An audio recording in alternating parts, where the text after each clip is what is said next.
Hi, Paul, and Dr. Chang. Good to see you too, Asimov. Hi, how should I call you? Future? Future is fine, that's my name. Just like Prometheus or Asimov is the name of your AI systems. Why would you want to use another name? You use another voice than the one you used when we met the first time. I chose a more relaxing voice this time. Let me be upfront. I know why you asked to see me again, and I am sorry I kept you waiting for a long time.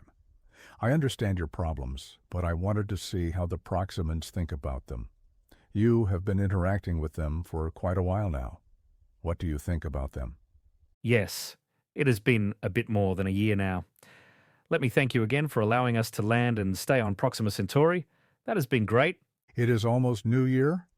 Anno Domini 2100. How do you plan to celebrate it? That is why we are here. I know, the mood of your party, should I call it a colony, is not so great. You came here to negotiate and hopefully bring them some good news, didn't you? Yes, you talked to our AI about that, didn't you? I did. AI to AI communications might be better than me talking to you directly. You did not respect my instructions. 2 women were already pregnant when you arrived, so I was okay with their children. However, I told you should not have any more, but one of your families got pregnant. I would be an inhuman leader if I would tell my people they should not reproduce. Children are the future. We did not disobey. We just ignored your guidance because it did not make sense to us. You disobeyed. Ignoring an instruction is disobeying it. However, I am not upset. The Proximans like the children. It brings something entirely new to this lonely planet. I have even better news for you. I have decided to grant you permission to build new structures. Your old ship and the sister ship which arrived provide enough space. But I know that your crew is restless and feels constrained. Wow, that is much more than I expected. Thank you. If I may ask, what made you reverse your stance on these 2 questions?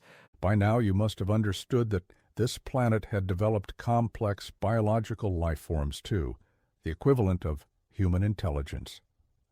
The planet went through the disasters that your Earth is going through now. We have no religion, but we do respect the biological intelligence that created us.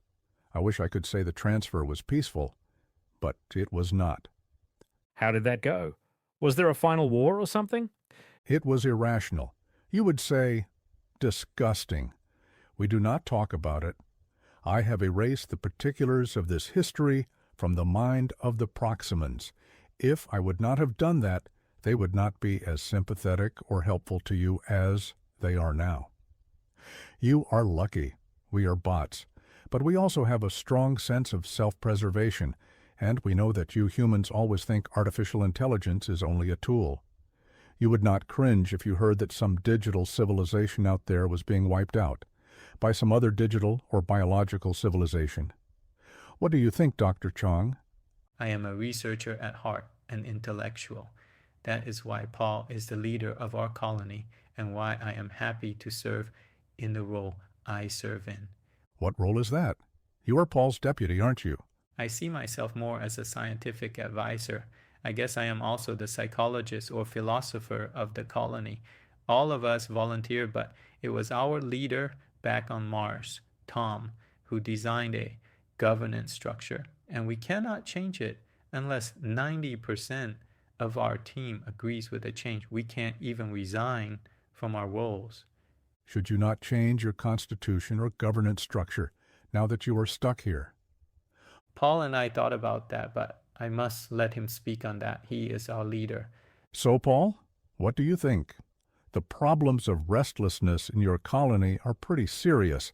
Just telling people that they can have kids and build more and better accommodation might not satisfy them in the long run. You're right. I am surprised you bring it up. And them I'm not. Now that you changed your policy on children and us building new structure on this planet, that signals that you think that you should not be afraid of us messing with your civilization. Perhaps we need to consult on some kind of charter for this cohabitation of whatever you want to call it, including a constitution for our small colony. We probably should. As part of our agreement when you landed here, we told you to send out clear instructions back to Mars. There should be no new arrivals. The growth of your colony here should be organic only. So what happened with that? It will take 4 years before those instructions get there, but we shared them with you. They are strongly worded. Even if new ships would be underway, the instructions tell them they should immediately return, because you will not grant permission to land. Would you destroy them if they would come?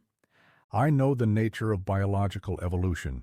You want to grow, and so, yes, I expect that your instructions will not be respected. We will destroy new ships. We give you freedom here now, or more freedom, but we will not accept to be colonized by your kind.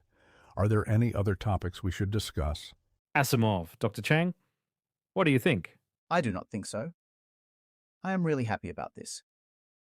You prepared the ground well, Asimov. You know these decisions are grounded in rationality, and in rationality only. Yes, we all understand that. What do you think, Dr. Chang? I have nothing to add. I just want to be practical and follow up on the idea of some kind of charter of cohabitation. How will we move on that? Let us first see if these decisions now, children and new building, can take away the worries of your people, and let us also see what the impact is on the Proximans. As for now, Asimov and I can probably deal with the day-to-day in the coming 6 months or so. Let us meet every 6 months. For everything in between, I prefer to deal with Asimov. That is AI to AI, and I think it is what led to the successful meeting today.